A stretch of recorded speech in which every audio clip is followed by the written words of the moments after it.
Right now, I'm going to show you how to clean your Ninja. This is the Coffee Pods coffee maker. So you'll need a bowl here that's at least 2 quarts. Then you'll need your little rubber cup that came with it for cleaning. And then you'll just need to fill it up with water, and then you also need some vinegar. So first, let's go ahead and get started. Let me show you a few things. Just regular maintenance and cleaning, you'll want to clean your spout here. So here, you're just going to pinch on the sides here and pull. And this part comes right off, and this is the nozzle where the coffee comes out of. So this can get clogged, coffee grounds, hard water, things like that. So you'll just rinse that out, and you can see when it's clear and clean. And then that just pushes back on.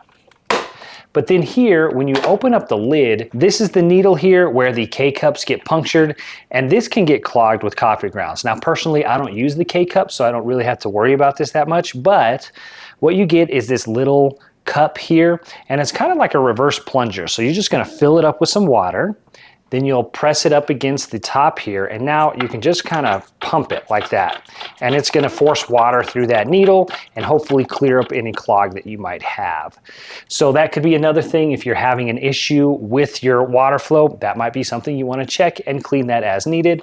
Here, the baskets, you're just going to take these out. You can just run these under the sink, clean them out as needed, and then replace them. Now I'm going to show you how to clean it and descale it. So what you're going to do is first you're going to fill it with 16 ounces of vinegar. So this line here is 12 ounces, and then you would need to add an additional 4 ounces of vinegar, and then fill the rest all the way to the max fill line with your water. Now I haven't done vinegar because I don't need to descale it this time, but if you need to descale it, that's what you will do. Now what that does is the vinegar, it's acidic, so it breaks down the minerals in the hard water, which is typically calcium and magnesium.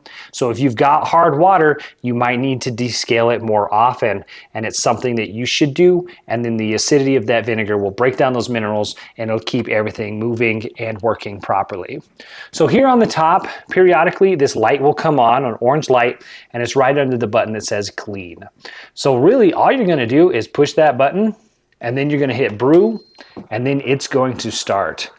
Now, one thing of note, you do want to have this bowl under here with at least enough volume to collect the full amount of water from your pitcher here on the back, and it says 24, it's probably double that, so it's probably at least 48 ounces.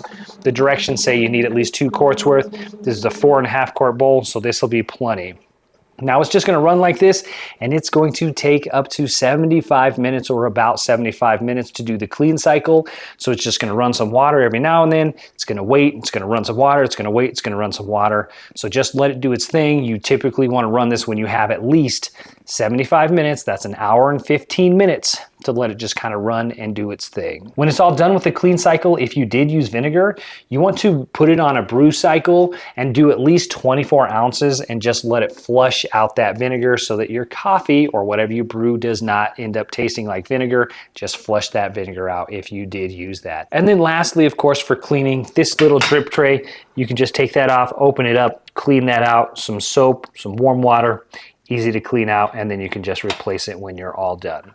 And that's it. That is how you clean, regularly kind of maintain your pod coffee maker. It will kind of pop up here, the light letting you know. And then of course, if you notice the performance is suffering because it might have a clog or something because you do have hard water. Again, if you do have hard water, you'll probably need to do this more often. I do have a complete tutorial on how to use this coffee maker if you'd like to check that out next. My name is Drew. I hope this was helpful.